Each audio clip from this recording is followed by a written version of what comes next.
आज मेरे द्वार पर कोई ब्राह्मण आया है, कोई साधु आया है, आज मुझे भिक्षा मांग रहा है। रावण बोला घर में कोई है? माता सीता निकल के आई। जी जी जी महात्मा जी, हाँ बताइए हम आपकी क्या सेवा करें। बोले हमें भिक्षा दो, बड़ी भूख लगी है। रावण तो पहले लक्ष्मण रेखा को पार करना चाहा, पर एक पांव रखे तो जलने लगा। रावण की हिम्मत नहीं हुई कि लक्ष्मण रेखा को पार कर सके, उसका शरीर जलने लगता, जैसे ही पांव रखता तो बाहर आ जाता। रावण बोला हमें भिक्षा दो। माता सीता ने कहा आप अंदर आकर के भिक्षा ले लीजिए। रावण बोला ना, हम साधु हैं, हम यहीं लेंगे, आपको देना है दो, नहीं हम जा रहे हैं। माता सीता ने कहा ना ना ना ना ना, अतिथि देवो भव, मेरे घर में अतिथि। अच्छा क्या माता सीता नहीं जानती थी कि रावण है? सर्वज्ञ है ना माँ, माँ जानती थी ये रावण है, तो फिर माँ क्यों लक्ष्मण रेखा पार करके गई? माँ ने कहा कि मेरे घर में अतिथि आया है, और यदि मैंने अतिथि को पेट भर भोजन नहीं कराया तो लोग कहेंगे कि सिया ने अपने घर में आए हुए अतिथि को भोजन नहीं कराया। अरे मेरे जीवन में संकट आए तो आए, पर मैं अपना धर्म नहीं छोड़ूंगी। अतिथि देवो भव वेद वचन है, अतिथि भगवान तुल्य होता है। यदि मैं धर्म की रक्षा करूंगी तो वही धर्म धर्मो रक्षति रक्षिता, वही धर्म मेरी रक्षा करेगा। और सिया माँ ने अपन, रावण भी मायावी था। रावण बोला कि मैं जानता हूं कि तुम्हारे पति के ऊपर संकट है और तुम्हारा भाई गया है, यदि तुमने भोजन नहीं दिया मैं श्राप दे दूंगा। और ना जाने रावण ने क्या क्या माया रची। परंतु रावण अपनी माया में पास भी हो गया, और सिया जी ने जब लक्ष्मण रेखा का उल्लंघन किया, जैसे ही लक्ष्मण रेखा का उल्लंघन किया, रावण ने सिया का हाथ पकड़ा और क्रोधवंत तव रावण लीन सिरथ बैठाई, चला गगन पथ आतुर भय रथ हाके ना जाए। वायु के वेग से रावण सीता मां को उठाया, पुष्पक विमान उसका था कुबेर का, उसके पास कब्जा कर लिया। उस विमान पर सीता मां को पकड़कर जबरदस्ती बैठाया और आकाश मार्ग से उड़ते हुए जाने लगा। अब जैसे ही रावण सिया को हरण करके ले गया, मां भगवती मां सिया रोने लगी। सीता मां, हा लक्ष्मण, हा लक्ष्मण तुम्हार नहीं दोषा। अच्छा माता सीता को इतना कष्ट मिला, अब बताओ किसी स्त्री का कोई पुरुष हरण करके ले जाए और अपने घर पे रखे, उस स्त्री के जीवन में क्या गुजर रही होगी। इतना कष्ट मिला माता सीता को। आपको पता है माता सीता को यह कष्ट क्यों मिला? क्यों मिला? इसका एक बहुत बड़ा कारण है। कारण क्या है? कारण यही है कि माता सीता ने लक्ष्मण जी को बहुत कठोर शब्द कहे हैं। और ये लक्ष्मण जी कौन है? भगवान के अनन्य भक्त हैं। भगवान कहते हैं कि कोई मेरा अपराध कर दे तो मैं उसे माफ कर सकता हूं, पर मैं भक्तों का अपराध माफ नहीं कर सकता। माता सीता ने लक्ष्मण को कटु शब्द कहे। और याद रखना, जब तुम किसी को कटु शब्द कहकर जब तुम उसका दिल दुखाते हो तो परिणाम तुम्हें भोगना पड़ता। यदि आपने किसी का दिल दुखाया है तो देर सवेर आपका भी दिल दुखेगा जरूर। और वही हुआ, सिया ने लक्ष्मण जी का दिल दुखाया तो देखो रावण सिया को उठाकर ले गया और अब माता सीता बहुत दुखी हो गई। इसीलिए कहा करता हूं किसी को कटु शब्द कहकर अपराध ना किया करो, क्योंकि आप किसी को गालियां दे रहे हैं, किसी को व्यर्थ में आप डांट रहे हैं, यह भी बहुत बड़ा पाप है। मैंने आपको भरी सभा में अपमानित कर दिया, मैंने आपको 4 लोगों के बीच में डांट दिया, यह भी अपराध है, यह भी पाप है। हाँ, कोई अपराध करे और उसे डांट दिया जाए तो पाप नहीं है। भाई नौकर गलती करे और आपने डांट दिया, क्यों, ये तुझे पता नहीं ये गलती कर दिया, उसे डांटना तो ठीक है क्योंकि उसने गलती की। पर बिना लक्ष्मण जी की कोई गलती नहीं थी, कोई अपराध नहीं था, पर माता सीता ने बहुत कठोर शब्द कह दिया, बहुत कुछ कह दिया है, बहुत कुछ कहा है।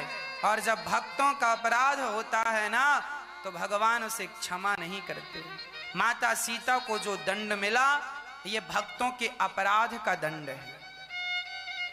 मानो भगवान यह कहते हैं कि मेरी पत्नी भी यदि भक्तों का अपराध करती है तो दंड उसे भी मिलता है, फिर सामान्य जन लोगों की क्या कहें हम। इसीलिए अहम भक्त पराधीना यस्वतंत्रिवद्वज। रावण जब सिया को लेकर चला तो अब जानकी मां समझ गई कि मुझे अपराध का दंड मिला। कह रही हैं, क्या कह रही है माता सीता,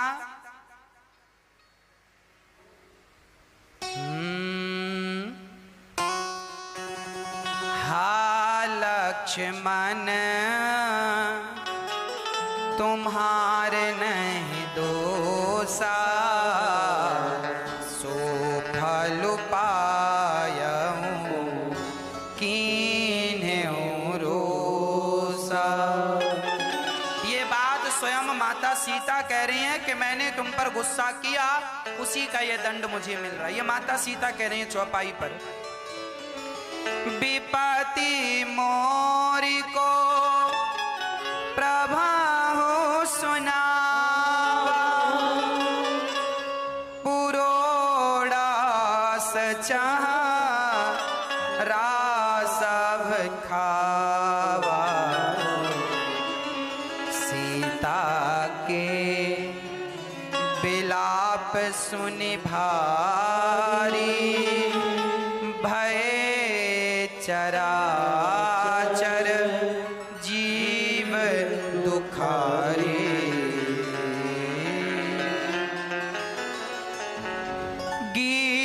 गीधराज सुनी आरत बानी, रघुकुल तिलक नारी पहचानी, अधम निशाचर लीन्हे जाई, जिमि मलेच्छ बस कपिला गाई।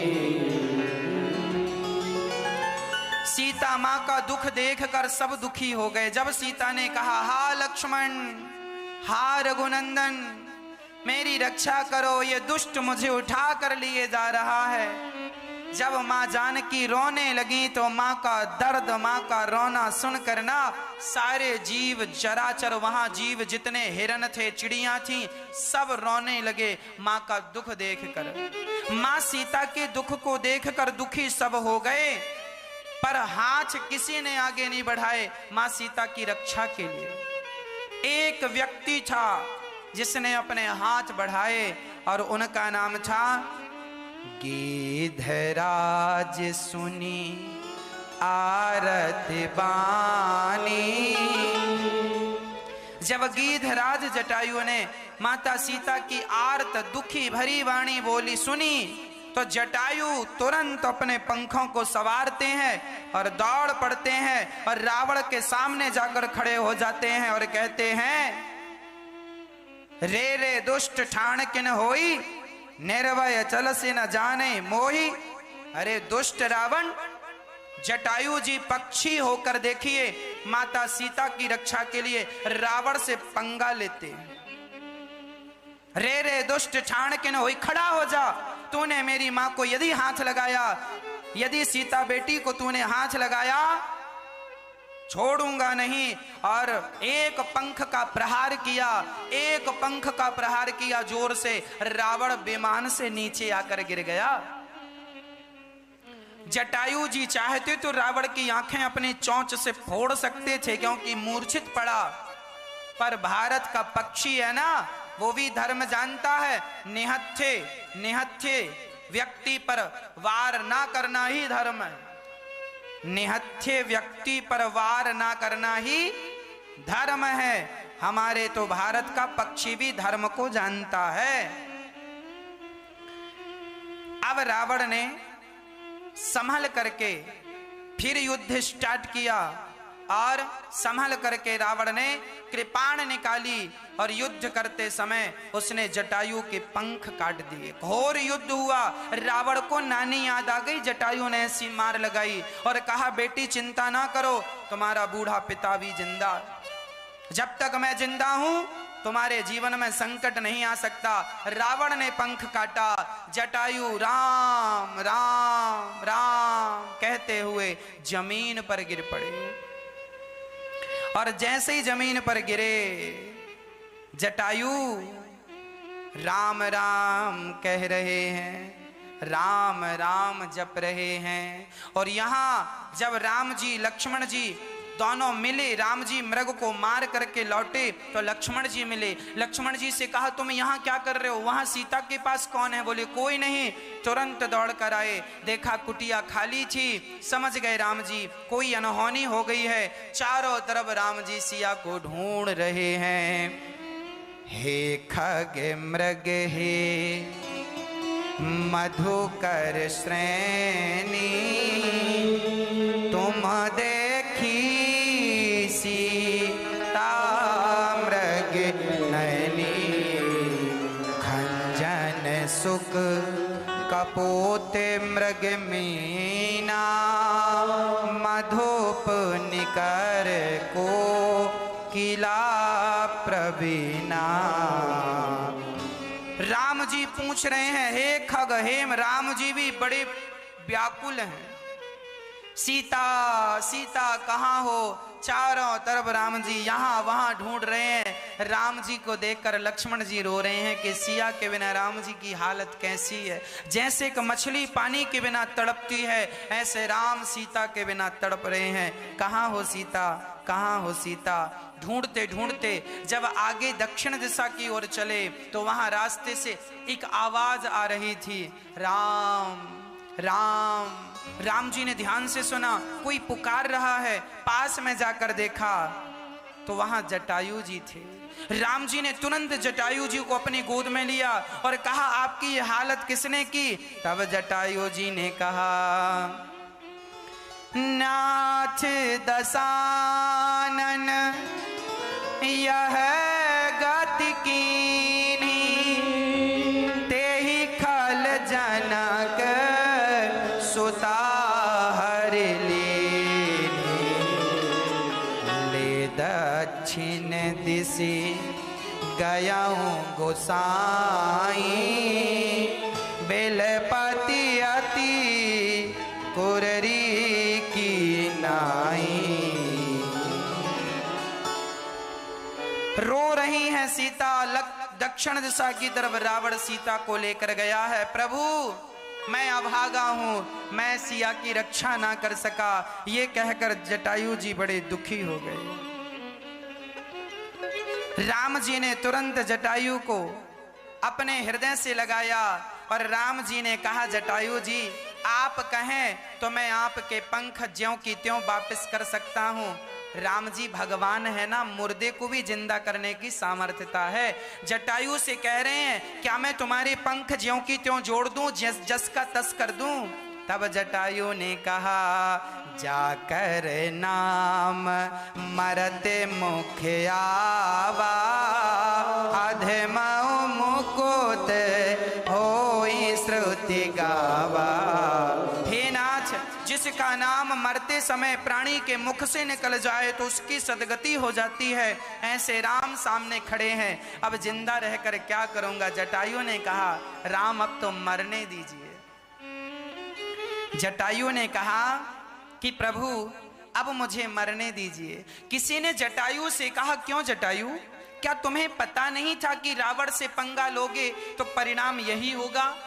जटायु ने कहा, मुझे पता था, कि रावण से पंगा लूंगा तो पंख कटेंगे, परिणाम यही होगा, तो तुमने क्यों रावण से पंगा लिया? जटायु ने कहा, मैं हाथ पर हाथ रख के बैठा रहता, उससे तो अच्छा है कि मैंने माता सीता की रक्षा के लिए अपने ये हाथ आगे बढ़ाए।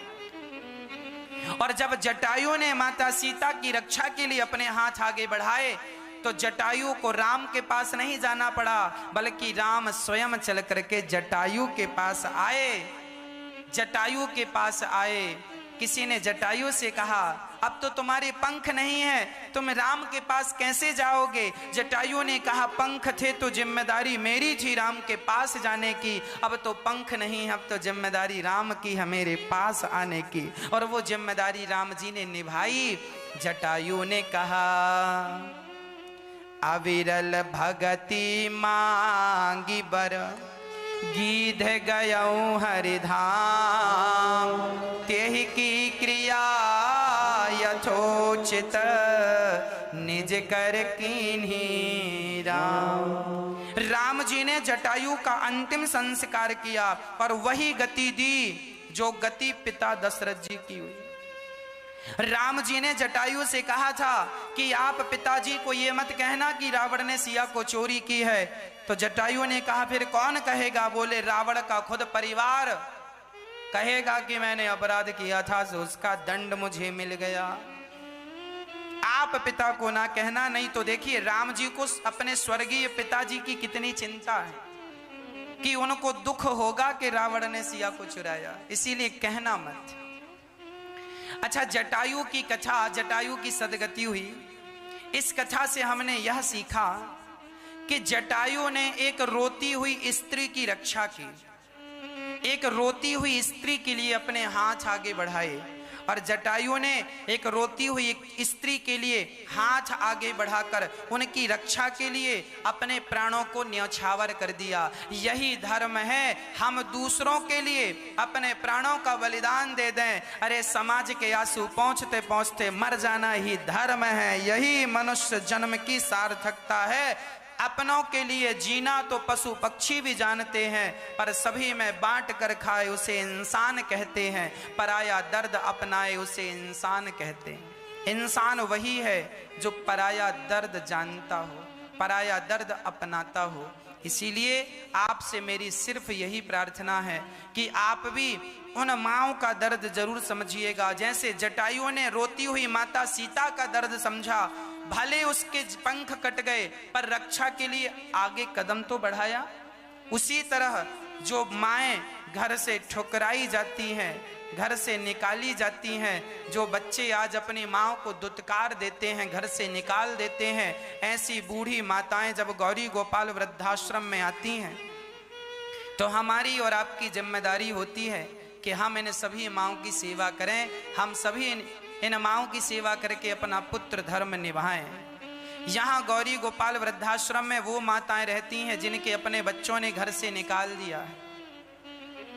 यहाँ वही माताएं रहती हैं जिनको आपके सहारे की जरूरत है, जिनके अपनी संतान ने, अपनी औलाद ने। ऐसी कितनी माताएं हैं यहाँ गौरी गोपाल वृद्धाश्रम में जिनके 2 बच्चे हैं, 3 बच्चे हैं, 4 बच्चे हैं। बच्चे तो हैं पर 2 रोटी देने को भी तैयार नहीं है। जब बच्चे माँ की सेवा नहीं करते तो वो माताएं रोती रोती गौरी गोपाल वृद्धाश्रम में आती हैं और ये दास अनिरुद्ध उन माँओं की सेवा करता है। यहाँ पर लगभग 170 माताएं रहती हैं। 170 माताएं यहाँ आनंद पूर्वक रहती हैं।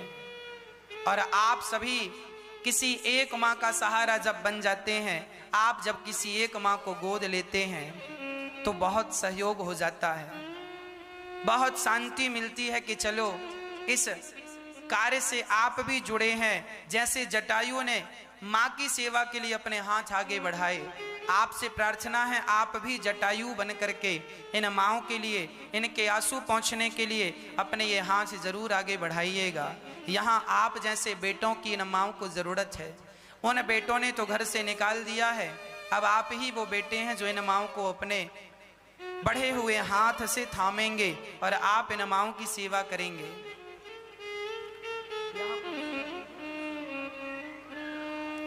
आप ही इन माँओं की सेवा करेंगे। इसीलिए आपसे प्रार्थना है यहाँ 1000 माताएं रह सकें, इसके लिए एक बड़ा सा आश्रम बनाने की जरूरत आन पड़ी है। यहाँ एक बड़ा आश्रम बने, यहाँ गौरी गोपाल वृद्धाश्रम माताओं से बिल्कुल भर